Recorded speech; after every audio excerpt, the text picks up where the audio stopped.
fecha negócios errados, a gente se envolve com pessoas erradas. Por quê? Não temos critério. Às vezes nós somos inocentes demais, às vezes nós queimamos muito a mão no fogo. Por quê? Porque aposta no que é errado. Estão entendendo? Está faltando o quê? Sabedoria. Mas como é que eu encontro essa sabedoria? Orando. Vou te dar um exemplo, um bom exemplo para ilustrar isso. Salomão ia julgar o povo de Deus. Salomão era filho de quem? Davi. Foi o rei que ficou após Davi, correto? Agora presta atenção. Salomão ia julgar o povo. E Salomão, diz o texto da palavra de Deus lá em Reis, ele temia ao Senhor e foi oferecer sacrifícios ao Senhor. E como ainda não tinha um local para oferecer sacrifícios ao Senhor em Jerusalém, ele foi à cidade onde se oferecia o sacrifício ao Senhor, em Gibeão. E lá em Gibeão, ele vai oferecer um sacrifício ao Senhor. O que ele faz? Ele dorme, é lógico, depois de tudo realizado, legalzinho. E quando ele dorme, Deus aparece para ele em sonho. Lembra da história? E aí Deus pergunta para ele o que ele quer. Lembra disso? Se não lembra, talvez é preciso revisitar o primeiro livro de Reis, capítulo 3. Se não leu, tem que ler. E aí Deus dá para ele essa oportunidade. O que você quer, Salomão? E aí Salomão pede para Deus sabedoria. Ele diz: olha, eu tenho um povo muito grande para eu coordenar, para eu governar. Meu pai foi feliz na caminhada. Eu sou menino, então eu peço ao Senhor que o Senhor me dê sabedoria para julgar o povo. Está vendo que o assunto é julgar? Avaliar? O nosso texto sobre oração não está no bojo do julgar, vai avaliar, tá ou não? Então, e agora como é que eu faço? Me dá sabedoria, Deus. E Deus dá a ele sabedoria. Então, quando ele volta para o reino, volta para a capital, aparece o caso das duas prostitutas. Lembra da história? Lembra, não é porque nasceu naquela época, é lógico, né, gente? Não lembra porque lê a Bíblia. E aí aparecem as mulheres com esse drama para Salomão. Então vieram duas prostitutas. Está entendendo quem são? Estão entendendo qual o valor dessas mulheres para o reino? Humanamente falando, na nossa concepção hoje tão sacrossanta, o que vale essas mulheres para o reino? Nada. São prostitutas. Mas estão diante de um homem que vai julgar o caso delas, pelo menos elas esperam. Então vieram duas prostitutas ao rei e se puseram perante ele. Disse-lhe uma das mulheres: ah, Senhor meu, eu e esta mulher moramos na mesma casa, prostíbulo, no local da prostituição. Lá em Minas, zona de prostituição, a gente mora na zona de prostituição. Aí já pode mandar embora. Mas não, isso não vai trazer problema delas para cá para eu resolver no meu palácio. Esse moleque irresponsável. Mas o texto continua, diz o texto o seguinte, eu e essa mulher moramos na mesma casa, onde dei à luz um filho. No terceiro dia, depois do meu parto, também essa mulher teve um filho. Estávamos juntas, nenhuma outra pessoa se achava conosco na casa, somente nós ambas estávamos ali. De noite morreu meu filho, de noite morreu o filho desta mulher, porquanto se deitara sobre ele. Levantou-se à meia-noite, enquanto dormia a tua serva, tirou-me o meu filho do meu lado e o deitou nos seus braços, e seu filho morto deitou-me nos meus. Levantando-me de madrugada para dar de mamar ao meu filho, eis que estava morto, mas reparando nele pela manhã, eis que não era o filho que eu dera à luz. Então disse a outra mulher: não, mas o vivo é meu filho, o teu é o morto. Porém esta disse: não, o morto é o teu filho, o meu é o vivo. Assim falaram perante o rei. Você viu o caso dele que ele tem agora para jogar? O rei não tinha nada a ver com aquele bordel. Não conhecia as meninas, as moças, as donas, como é que não conhecia. já está parando para ouvi-las. Como julgar? Tá certo? Ele já recebeu de Deus sabedoria e o fez porque recebeu de Deus sabedoria. Pode falar. Eu evangelizei um rapaz a vida inteira e ele não veio de jeito nenhum. Um dia, quando nós estávamos sentados no bar assim, para sentar um meu ele. Eu contei essa história para ele. E ele falou: só tem um jeito, Deus existe. E ele começou a falar, ele ficou no bar assim, começou a gritar: Deus existe, não tem outra saída. Bem escandaloso mesmo. Depois você contou essa história para ele. Eu contei para ele a decisão que Salomão falou: Deus existe. Vocês sabem o que o Salomão fez, né? Todo mundo sabe que Salomão pegou e parecia até sem sensibilidade nenhuma. Divide o menino no meio, pronto, então vou para cada um. O senhor não tem sabedoria de Deus, não. Ele sabia que a mãe de verdade, isso é sabedoria de Deus. Ele falou que não poderia ter vindo de outro lugar. Glória a Deus. Ele aceitou isso ali, porque depois ele foi para uma igreja que está na Assembleia de Deus hoje. Testemunho que é bonito, ó. Eu já tinha pregado tudo quanto é coisa que pudesse imaginar. Aí agora você tocou um texto que de repente não teria nada a ver, mas mostrou a presença. Essa história para ele, ele falou: Deus. Vocês repararam que tudo isso é um fruto de uma oração? Ah, mas ele sonhou e na oração, no sonho, ele conversava com Deus. O que é oração? O que é oração? Conversa com Deus. O que Salomão estava fazendo? Conversando com Deus em sonho. E Deus o respondeu. Então presta atenção que por que ele traz oração sobre mais uma vez agora? Porque para essa situação a gente precisa de sabedoria. Amém. Busca de Deus sabedoria. Busca de Deus sabedoria para namorar. Busca de Deus sabedoria para terminar o namoro. Busca de Deus sabedoria para fechar um negócio. Busca de Deus sabedoria para fechar um negócio. Busca de Deus sabedoria para tudo. De ser um constante julgar. Por exemplo, vou te dar um exemplo bobo, banal. Levantei, vou me arrumar, vou vestir qual roupa? Para onde você vai? Eu estou indo para a praia, fica mais fácil, né? Você sabe que roupa você vai para a praia. Põe um terno, uma blusa, você vai para a praia, né? Não encaixa bem. E eu vou para o fórum, vou lá conversar com o promotor que está resolvendo esse negócio para mim. Que roupa eu uso? Poxa, põe um bermudão, um chinelo, uma camiseta regata, vai lá fora, né? Camisa do Corinthians, um shorts amarelo beliscão, alguma coisa assim. Não posso. Discernimento. A gente tem que ter discernimento todo dia, para tudo, até para vestir, gente, para comer. Desculpa, mas me deu uma dor de barriga violenta. Passei um bom período no trono. Agora, a mãe falou: vem almoçar. Aí tem lá uma comida levezinha, uma salada, comida básica. E tem lá uma costela. Uma costela, entendeu?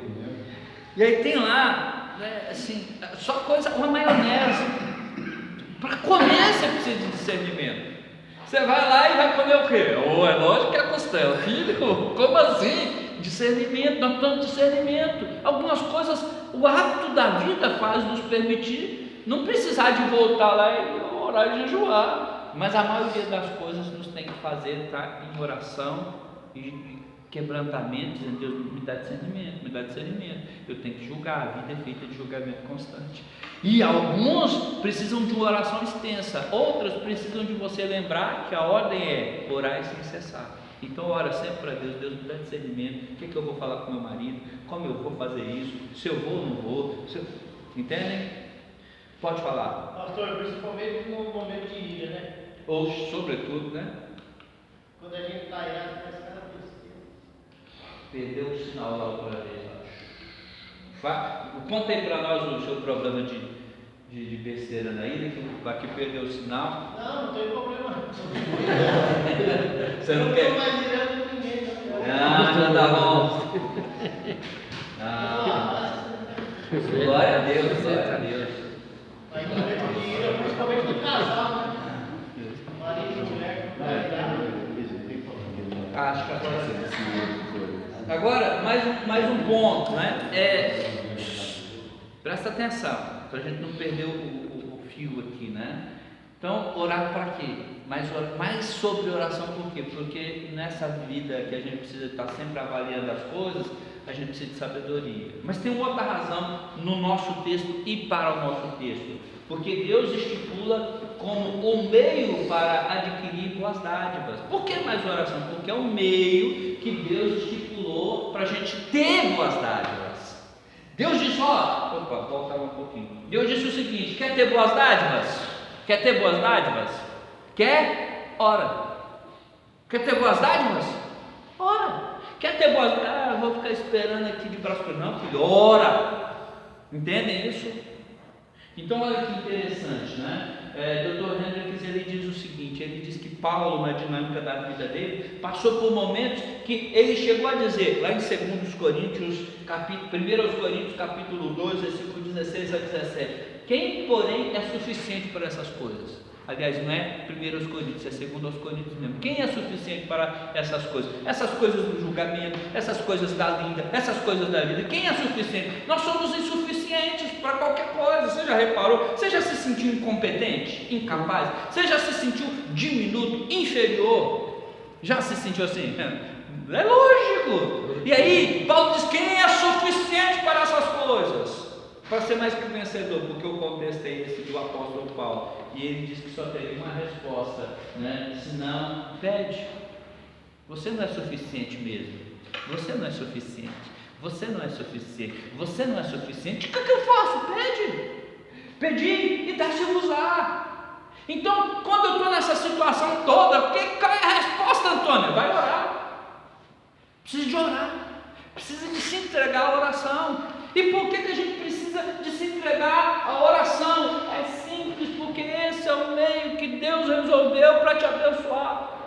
Esse é o meio que Deus resolveu para que você obtenha aquilo que você precisa dele. Então, oração é a forma de se obter. Deus podia ter feito de outro jeito. E de vez em quando Deus faz. Você nem orou e Deus já viu. Mas a forma que Ele disse para fazer é através da oração. Buscar. Isso, né? Oração é diálogo. Então, a gente chega lá, mas a grosso modo, ora, filho. Conversa, né? Conversa, ora. Eu queria que isso acontecesse. Você está orando? Você está buscando? E aí, dentro disso aí, você tem que pensar o seguinte: olha como é que isso é interessante. A gente está lendo a Bíblia em português, glória a Deus. O pastor não fala assim: nós vamos agora ler em grego. Primeiro, que ele não dá conta. Segundo, se desse, vocês têm que dar conta de entender, correto? E já foi a época do se ler em latim, né? Vai voltar agora para o grego para quê? Então a gente lê em português. Só que no português você tem aí ordens: buscai, pedi, buscai, batei. É tudo imperativo.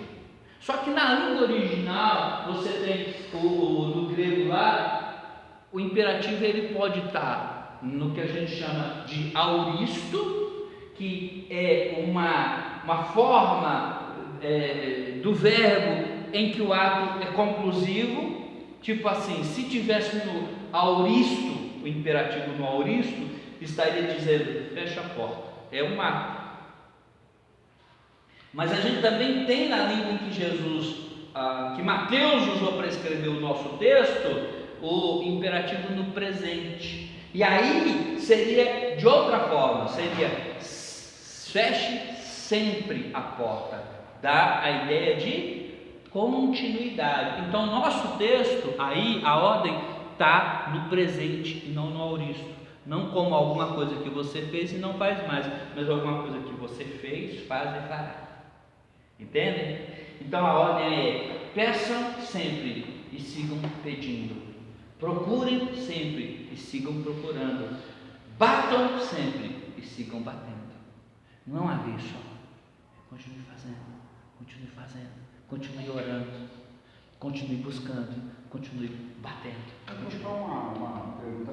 O grego lá na Grécia hoje se fala o mesmo grego do tempo de Cristo? Não, o grego da Bíblia a gente chama de grego koiné. é o grego do povão, o grego comum. Você tem o grego atual, porque é uma língua viva, só tem o grego, agora me foge a memória, o nome que usam, se não me falha a memória, é o grego ático, o grego koiné, né? E hoje você tem o grego moderno. Mas o grego moderno tem raiz no ático, no koiné, então ele tem toda essa expressividade, como o nosso português tem no arcaico também, né? Tá? Então é diferente, mas é da mesma raiz.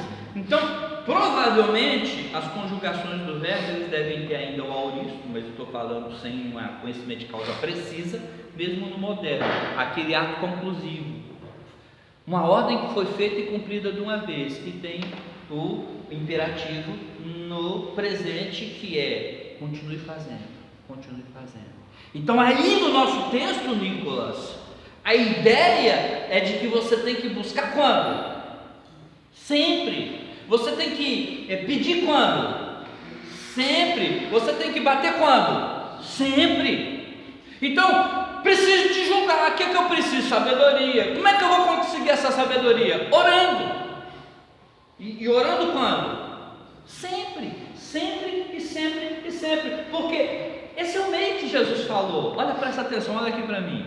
Presta atenção, Jesus fala o seguinte: que tudo quanto pedirdes em meu nome ao Pai. Então a Trindade Santíssima, a economia da Trindade Santíssima já disse o meio que Deus quer que você ganhe as coisas, por meio da oração em nome de?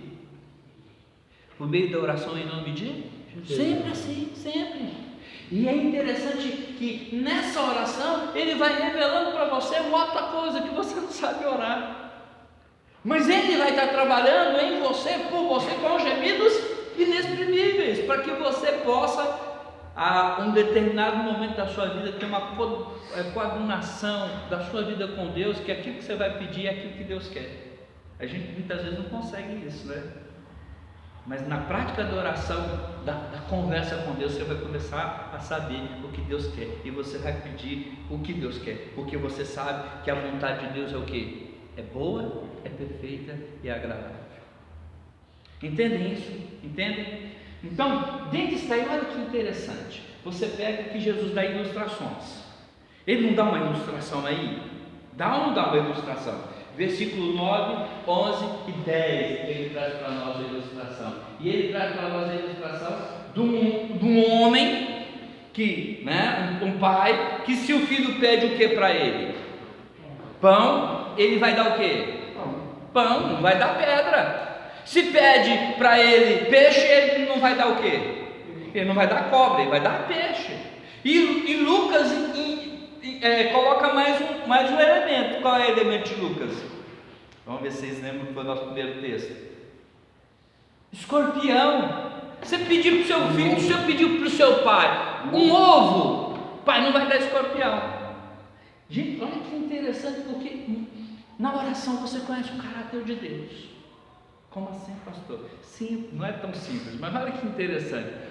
O pão, naquela região, ele era muito parecido com a pedra, tinha um formato parecido.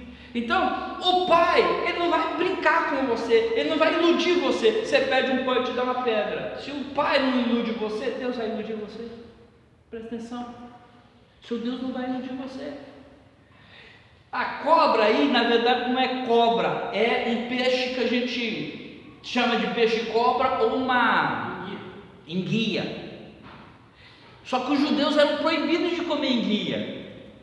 Então ele está dizendo assim: qual é o pai que vai induzir o filho a desobedecer? Então seu pai não vai te iludir, o seu pai, ele não vai te induzir ao pecado. E o escorpião, todo mundo sabe o que é que ele produz, não sabe? Veneno. Agora, o escorpião, quando ele enrola naquela região, ele fica parecendo um ovinho.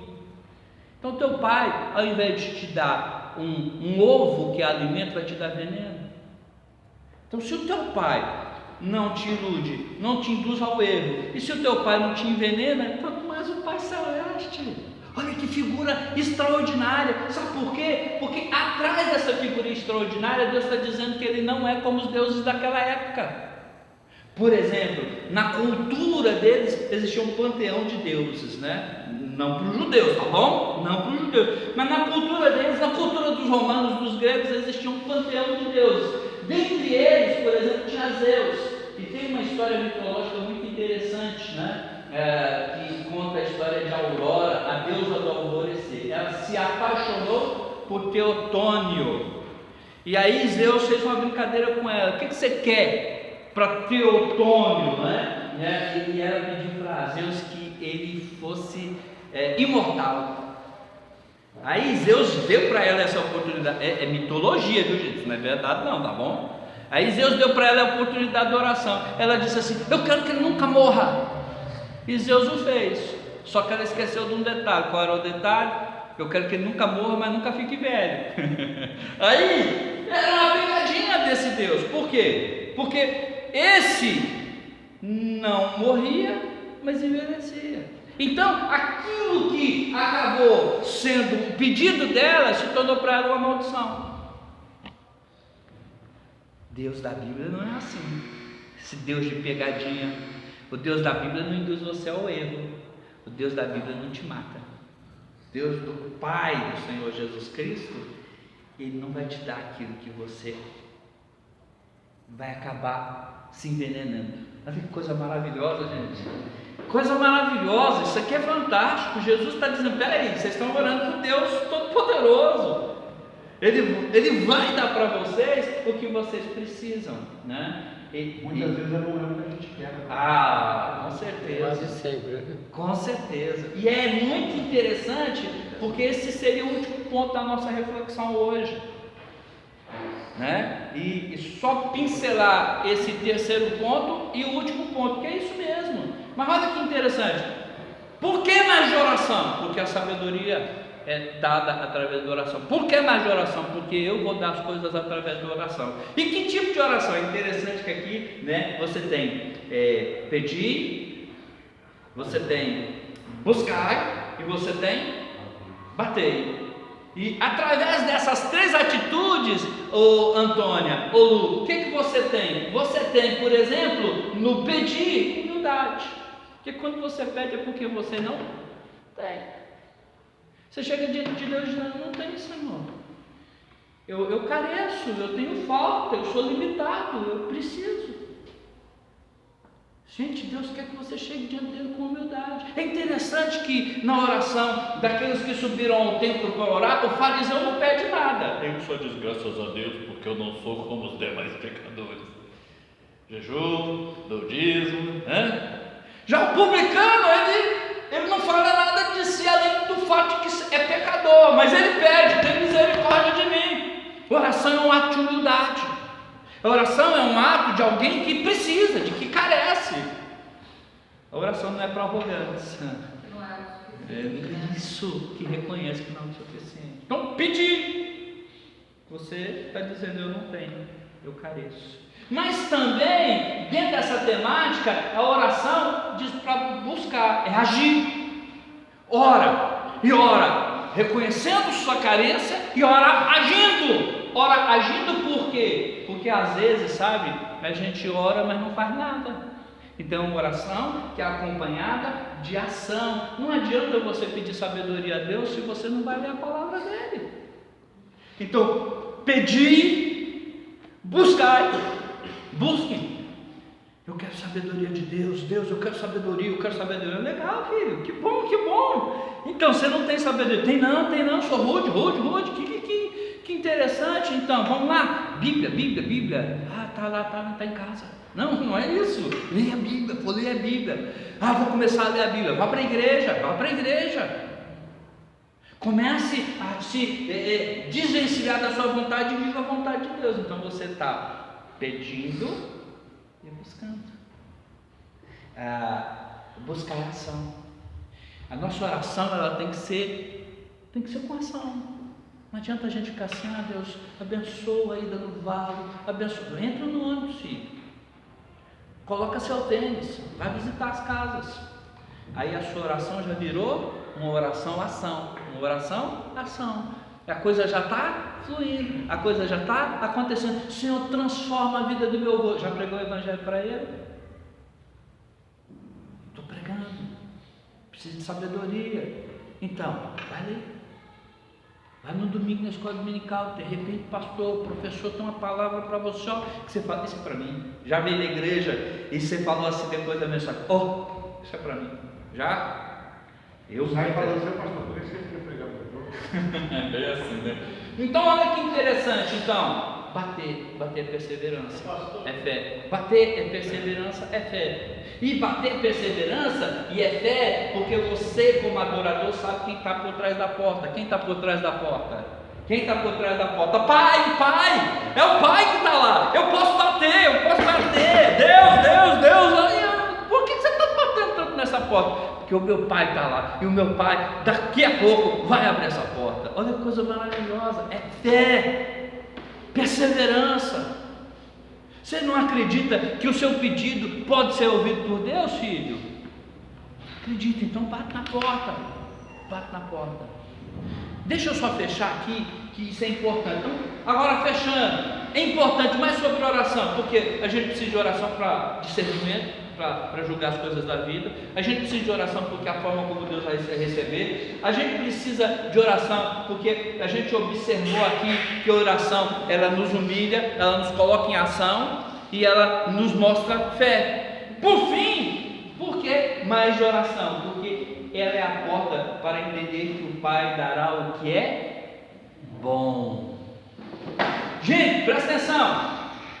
Bater, pedir, buscar, bater não é varinha de condão, não é abra-te sésamo, não, porque Deus não vai dar necessariamente tudo que você pede, mas é o meio de você obter de Deus o que é bom. Ele dará o que? Boas dádivas, estão entendendo?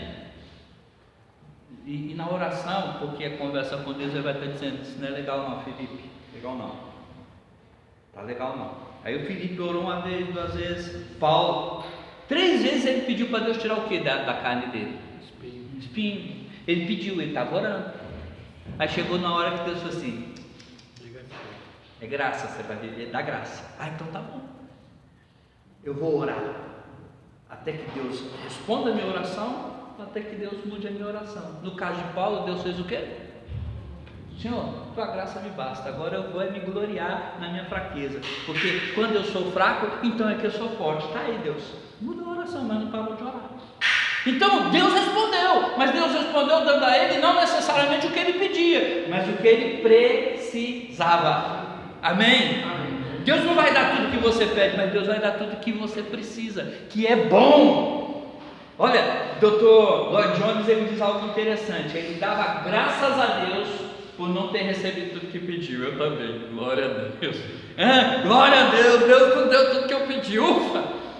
Eu lembro da história do camarada que estava querendo namorar com uma menina, e aí não deu certo, e ele ficou arrasado com aquilo durante muito tempo. Aí casou, ficou bem, show. Aí num belo dia ele estava de ônibus, quando ele olhou para fora, ele viu a menina com quem ele queria casar. E aí ele viu, foi Jesus, glória a Deus, foi bom demais. Saiu no lucro, né? Que a dona tinha ficado bem acabadinha, né? E a dele ainda estava enxutona. Aí você fica assim, pai, acertou nada, quem acertou foi eu, você estava errado, né? Deus dá livramento, Deus dá discernimento. Deus castigou. Deus castigou. Fechando. Agora eu estou fechando aqui. Esse tema oração, ele foi bem visitado por Deus. Só no Sermão do Monte ele visitou o tema 2 vezes. Um pequeno sermão, ele gastou bastante tempo para falar. Mas ele não só foi visitado pelo Senhor, ele foi vivenciado pelo Senhor. Não adianta a gente ficar falando de oração se a gente não aprender com o nosso Senhor Jesus a vivenciar, a ter uma vida de oração. E ele nos incentivou a orar.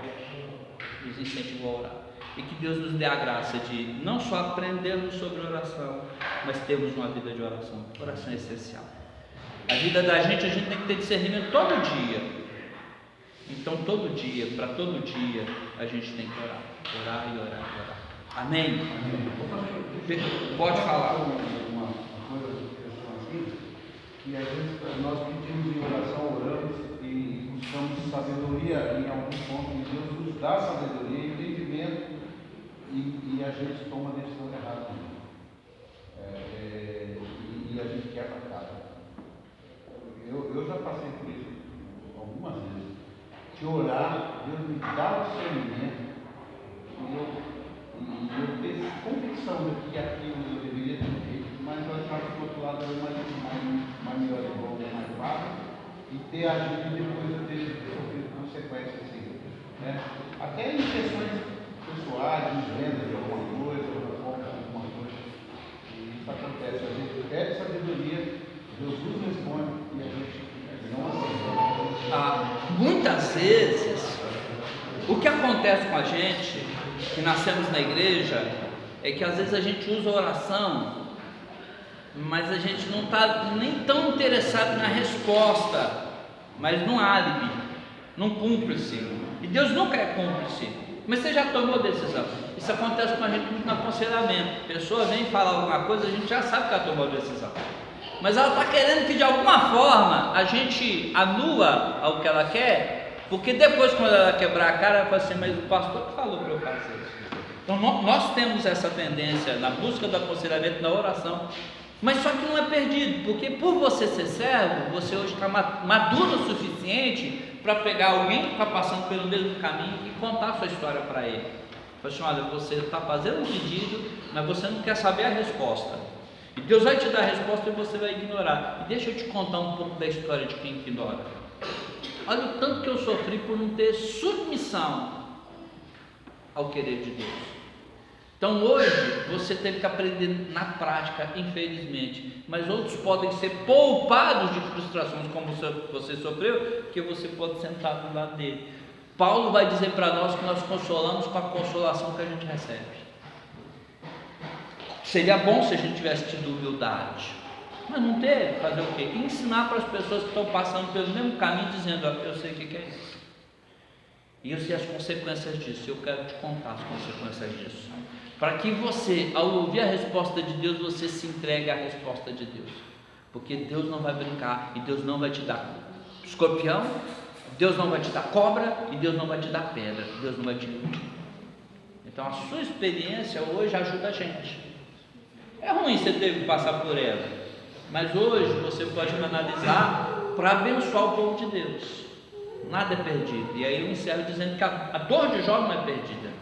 A gente lê sobre a dor de Jó, a gente reflete sobre a dor de Jó. Seria tão bom se a gente tivesse passado por ela, mas a gente não estaria crescendo porque ele passou por ela. Então hoje, você pode hoje falar para nós sobre isso, pode ajudar a gente, pode ajudar essa turma mais nova.